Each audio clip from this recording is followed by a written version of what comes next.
I want to go now to one of the uh, spokesmen and organizers for the truckers. I say again, it was a very organic, grassroots, bottom up thing, but a core of people did emerge who helped lead it and direct it. And our next guest is one such person. He's a freedom activist. His name is Tom Marazzo, and he joins us now. Tom, great to see you again. Hi, Ezra. Thanks. Nice to see you again, too. Hey, Likewise. Sheila. It's been a while, Sheila. Hi, Tom. How's it going? I'm good. I'm good. Nice to see you, too. I'm going to call for our producer Efron to pull up the image.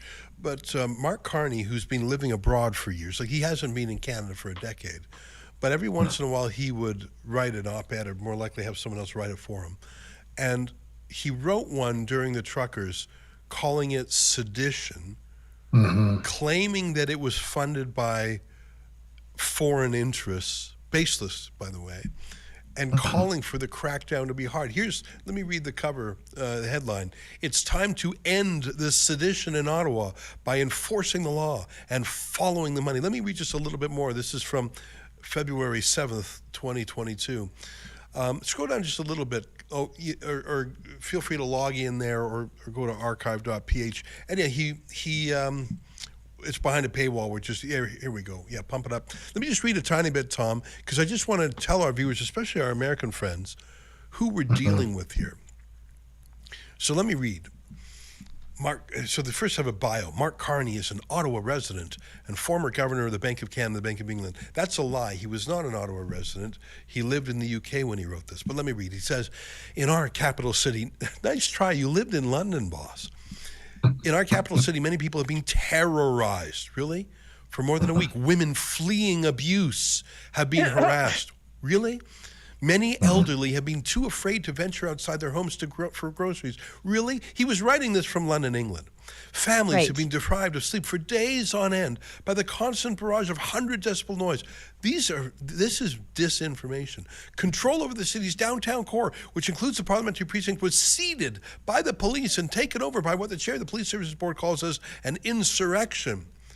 Oh, this guy was working so hard on that January 6th narrative. Oh, Canadians yeah. can be forgiven if they thought this would never happen in Ottawa. The goals of the leadership of the so-called Freedom Convoy were clear from the start: to remove from power the government the Canadians elected less than 6 months ago. This is a conspiracy theory. This is a kook. He obviously didn't even write this himself. Their blatant treachery was dismissed as comic, which meant many didn't take them as seriously as they should have. Certainly not our public safety authorities, whose negotiations facilitated the convoy's entry into the heart of our capital and have watched as its dangerous infrastructure has been steadily reinforced. A policy of engagement. This is so crazy. I haven't read Mental. this in a while. It is totally cuckoo for Cocoa Puffs. Oh my God. This is sedition. That's a word I never thought I'd use in Canada. It means incitement of resistance to or insurrection against lawful. This guy is now our prime minister. Yeah. This is now the prime minister, Mark Carney. Oh my God. I really should read this whole thing, but that would be rude to our guest, Tom Marazzo.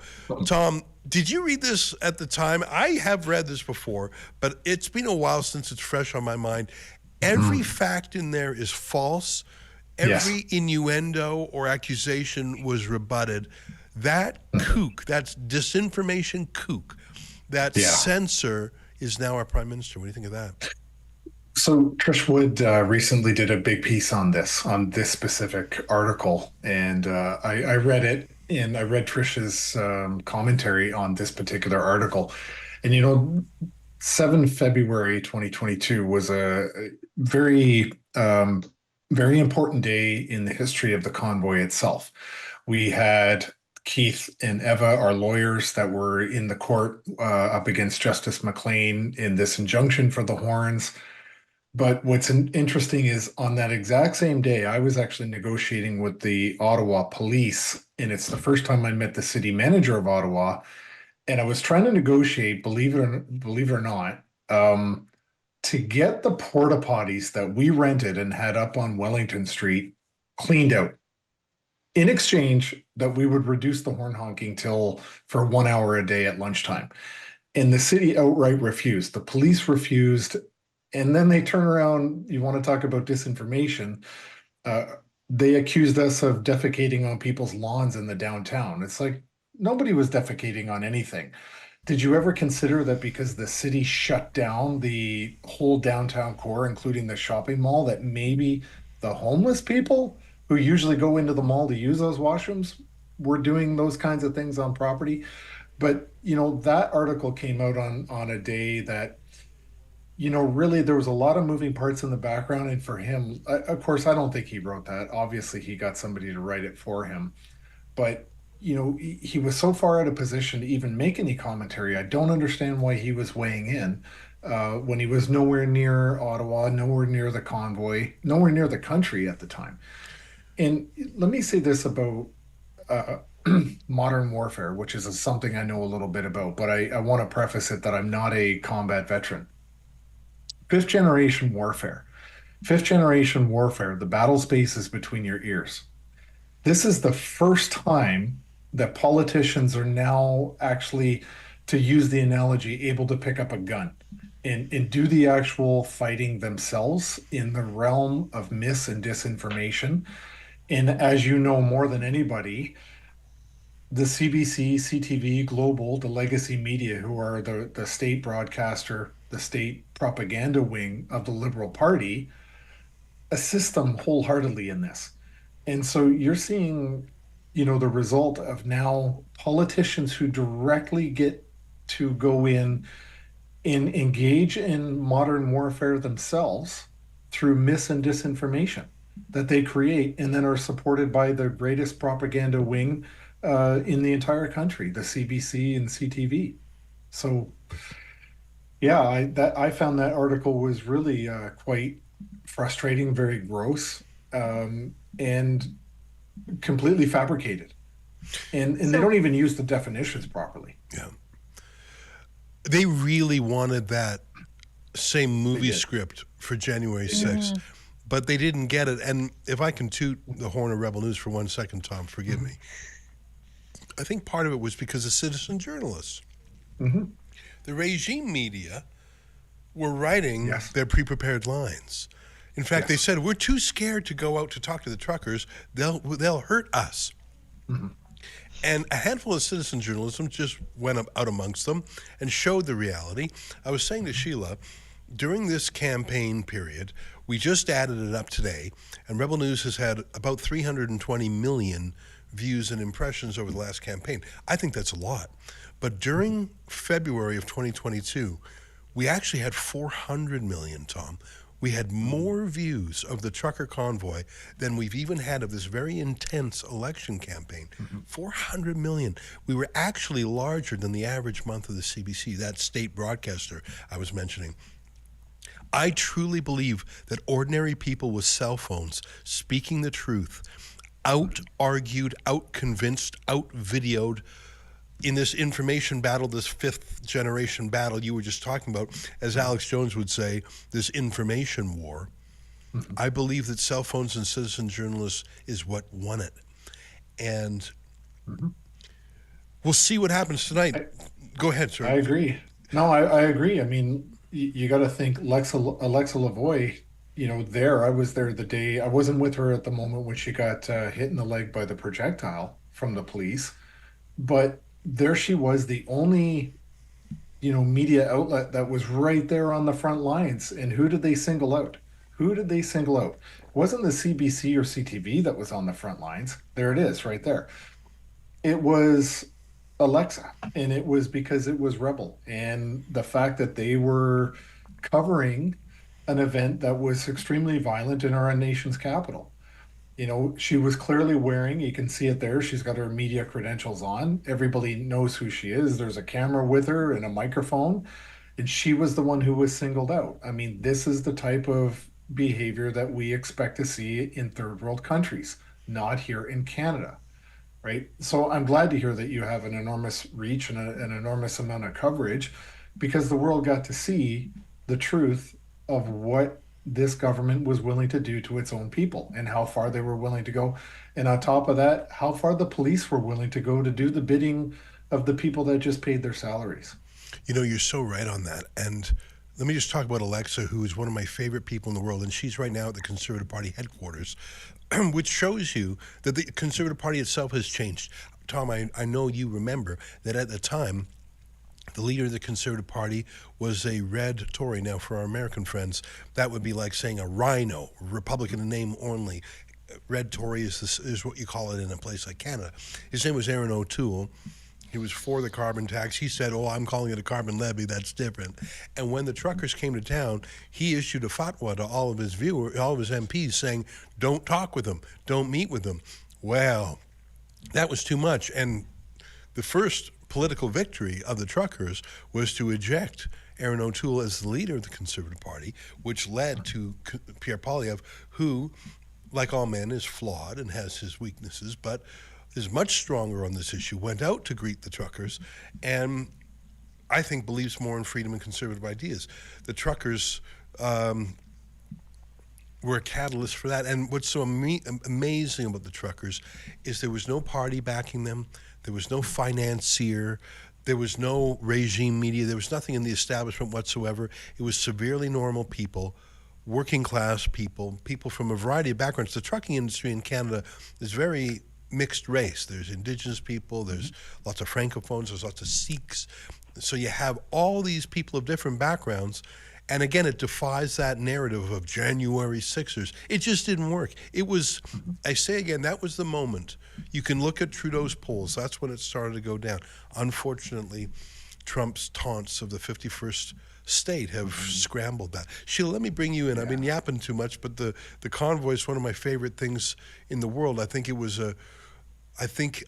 when I go to my grave, I'll look back on my life, and it will have been one of the most consequential things in my country, and the role Rebel News played will remain one of the proudest things I've been involved with in my public life. And to meet people like Tamara Leach, for example, the great trucker, I call her like the Joan of Arc, the spiritual leader of the trucker movement, was one of the great moments of my life, and we've been affiliated with her in a number of ways. But let me hand it over to you, Sheila, because I've been just reminiscing too much. Tonight is not about reminiscing, but I wanted to set the table for freedom issues and populist issues. That's what the truckers were to me. Freedom, populist, grassroots, upending the establishment, defying media name-calling. That's why the truckers were so wonderful. Over to you, Sheila. Tom, I want to ask you about that article that Mark Carney wrote. Now, we've heard a lot about Telford op-eds, remember, during the SNC Lavalin scandal, and they said don't worry about it, we'll just plant some op-eds. That's what Katie Telford said. Now, do you think that article written by Mark Carney was at the urging of the Liberal Party, or was he trying to tell them, this is what you have to do? You have to treat them as terrorists and trace the money, and you have to treat them as seditionists. Who's responsible for that, him or the party? I think if I had to guess, I would have said that he probably wasn't seeing the party go exactly where he wanted them to go. So he got out front and decided to nudge them along with an article such as this. And then they said, okay, he's going to lead the way on this. We'll follow in behind. But you got to remember, you back up, at least a week and a half before that, before the convoy even arrived in Ottawa, we saw that the Liberal Party, the PMO, there was memos that went around where they were basically saying, don't put too much pressure on the convoy before it arrives in Ottawa, because we don't want to, quote unquote, push out the crazies. And so they wanted to make sure that the convoy arrived with the most controversial people they could find in there, because they knew that they had a media strategy in place already to vilify the convoy as it was driving towards Ottawa. And once it arrived there, they wanted to exploit that opportunity, because like Ezra was saying, we had citizen journalists.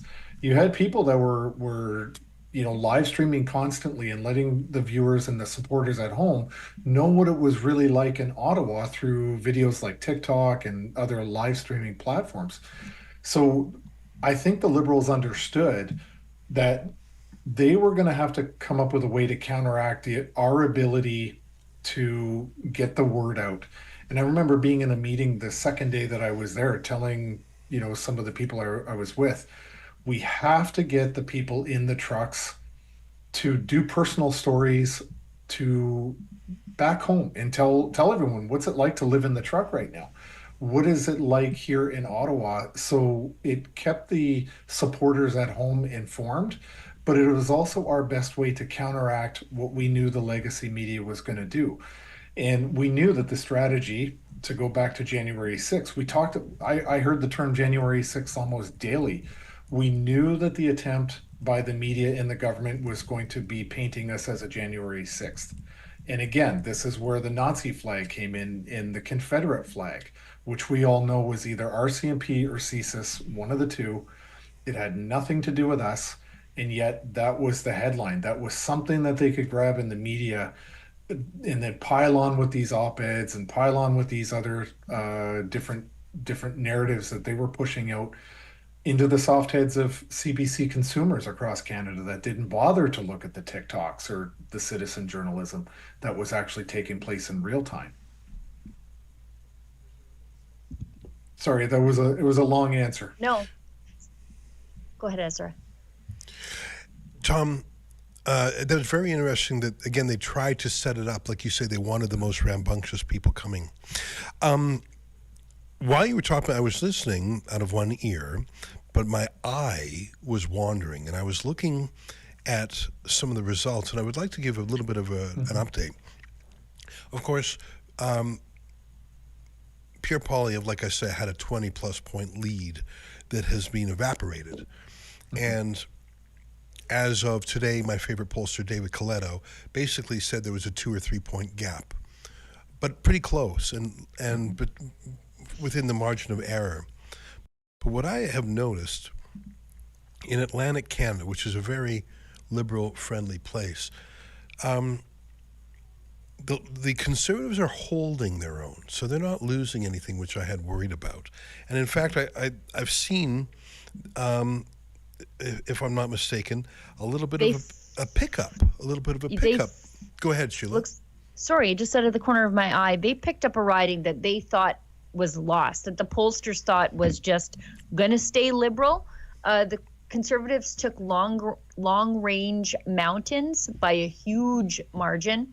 Pollsters had it as a liberal likely, but the Conservative Carol Anstey is leading by 3,000 points. That's a pickup. Do you think that's a firearms issue, Sheila?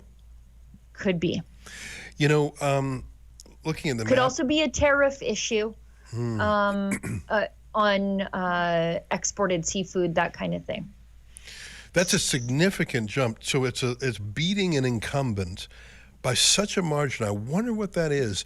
I'm going to hazard a guess that firearms are a part of that. Because that part is as rural as it gets. So it's been a while since I've been to that part of Newfoundland. It's a very close battle in central Nova, and I don't want to imply that it's anywhere near done. But Sean Fraser, one of the worst cabinet ministers under Trudeau, he had various portfolios, including I think housing and immigration, going from memory. Right now, he's trailing. It's so close, I don't even want to talk about it, but he's trailing by 75 votes behind a Conservative challenger. Again, the night is long. Only just under half the polls have been reported. So having a less than 1% lead, you can't bank on that. But that is very interesting to me. And who knows? This is the strongest part of the country, other than the city of Montreal. The Atlantic is the strongest part of the country for the Liberals.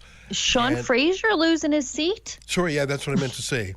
Maybe I said a different name. Yeah, in Central Nova, Sean Fraser behind. Oh, the numbers just ticked up. Now he's 126 votes ahead. Anyways, my despair and despondency of an hour ago is clearing up slightly. Maybe it's not the massacre I thought it would be. Tom, let me ask you what I really want to ask you. Some people think the Conservatives were not pure enough on some of the issues that you and some of the freedom movement care about. some people say, well, only Maxime Bernier is pure enough. And I've known Maxime Bernier for more than 20 years. And I think he is very libertarian and very idealistic. But there's only two men who might become prime minister at the end of today. One is Mark Carney, one is Pierre Poilievre. Ain't going to be the Bloc, ain't going to be the Greens, ain't going to be the Socialists, and ain't going to be Pierre Poilievre. So you can make a performative act of idealism and vote PPC. And maybe you do that if you're in a riding that is so liberal you can't make a dent, or so conservative that you're not worried about making a dent. But if you're in a district like I live in York Centre, and I despise my current MP. She's a cabinet minister named Yara Sachs. She's the promoter of hard drugs. She's Justin Trudeau. She was Trudeau's point person on hard drugs, like to legalize them. And she's a Jew like me, and yet she pals around with Palestinian terrorists, which I found appalling. So to me, that's a close battle.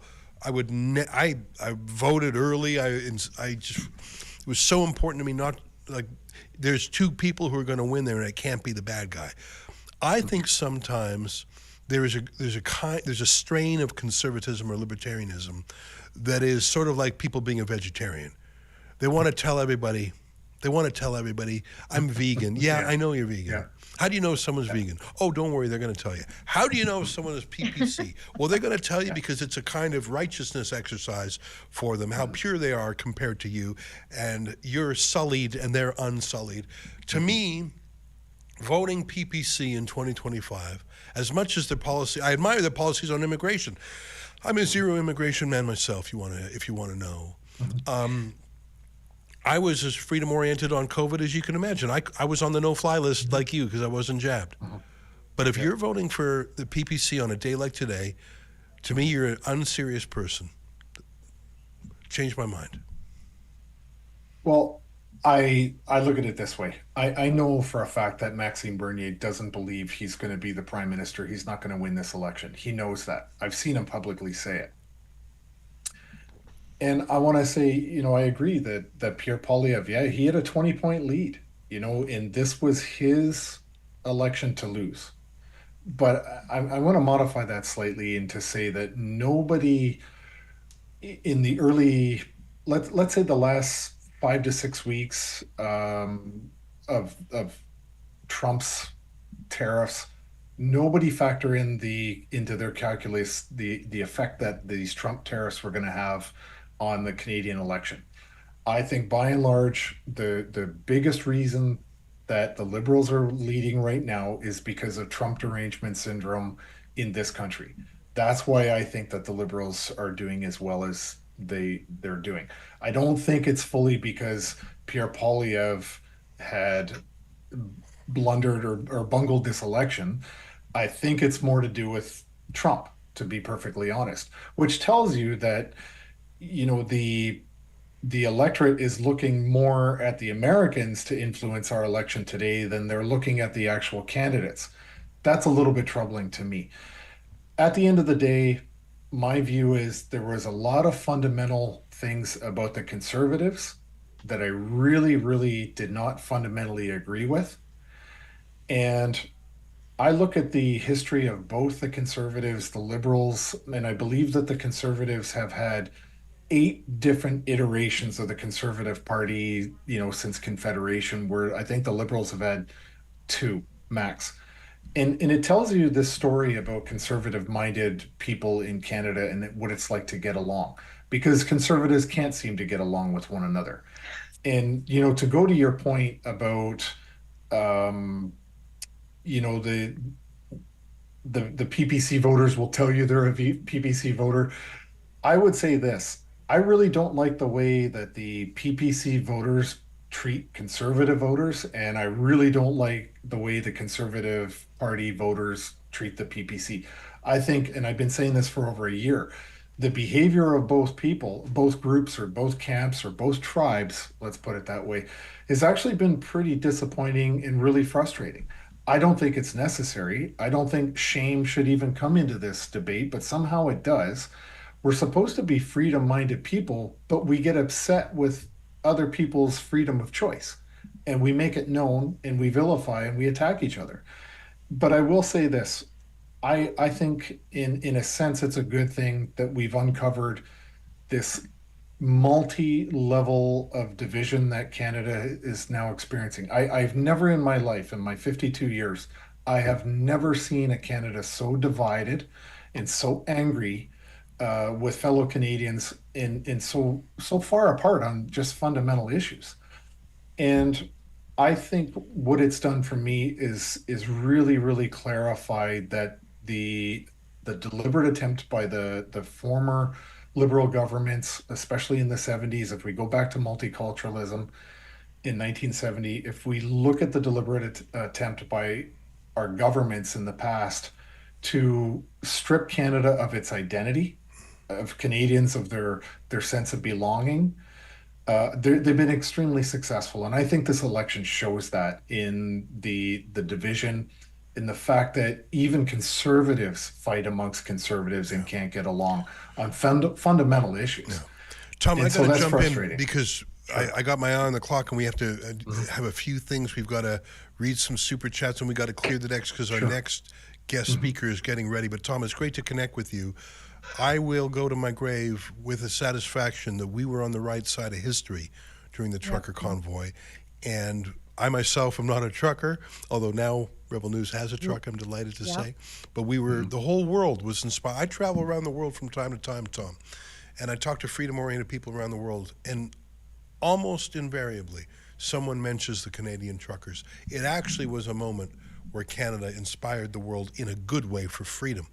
And you can be proud of your role in that. Thanks for your time tonight, my friend. Thank you.